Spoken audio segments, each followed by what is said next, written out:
আসসালামু আলাইকুম, কেমন আছেন সবাই? যদিও কেমন আছেন জিজ্ঞেস করাটা একদমই বোকামি, কারণ গরমে সবার অবস্থাই একদম তামা তামা। শুশুরি পাচ্ছ? নিচু করো, মাথা নিচু করো।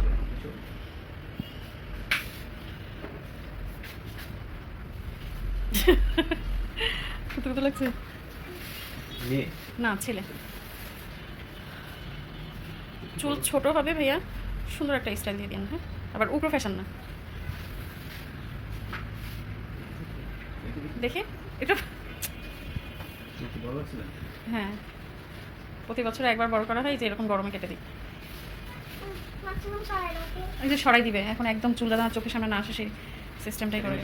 হ্যাঁ, দিন সুন্দর একটা লুক আসে যাতে।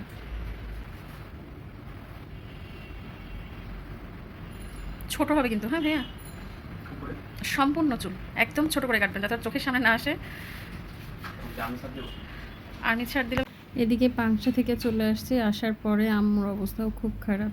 যে 6 রোজা রাখতে হয়, সেই 6 রোজা রাখার পর থেকে সে এত পরিমাণ অসুস্থ, কান্নাকাটি, মামারা, আত্মীয় স্বজন এরা সবাই পাগল হয়ে গেছে। আমি বলতেছি ঢাকায় চলে আসো, ঢাকায় আসবে না, ভাইয়া ভাবি যথেষ্ট করতেছে, সাথে আমার মামারা, ওনারা সবাই খুবই অসুস্থ হয়ে গেছে। আসলে বন্যাপু মারা যাওয়ার পর থেকে না আম্মু পুরাই কেমন যেন হয়ে গেছে, আরও অসুস্থ হয়ে গেছে।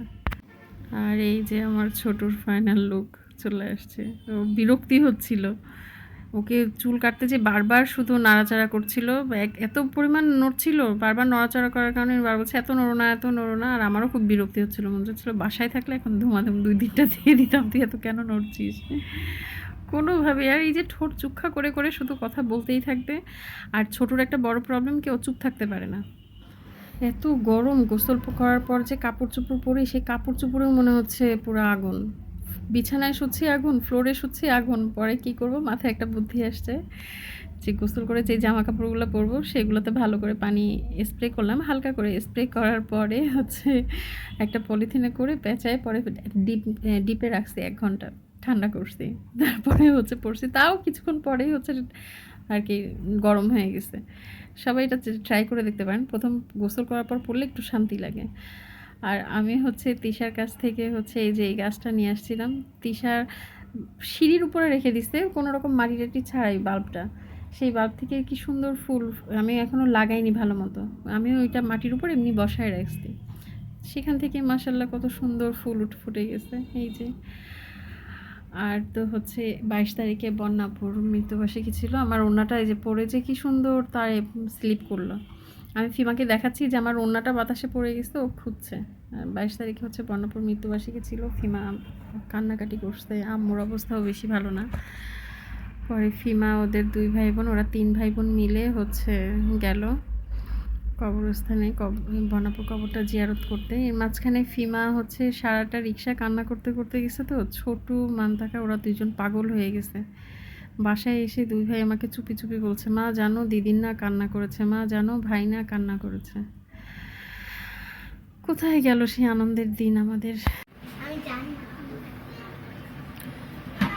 হচ্ছে বন্যাপুর আজকে মৃত্যুবার্ষিকী উপলক্ষে খিচুড়ি রান্না হচ্ছে।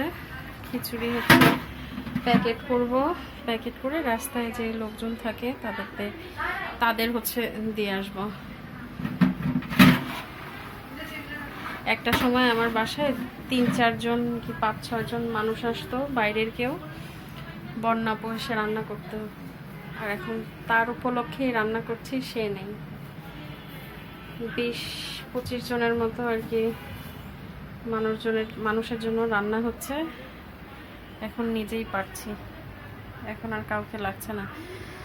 আসলে মানুষ যে বলে না যে চাপে পড়লে সব কিছুই পারে, আমার অবস্থা হয়েছে ওরকম।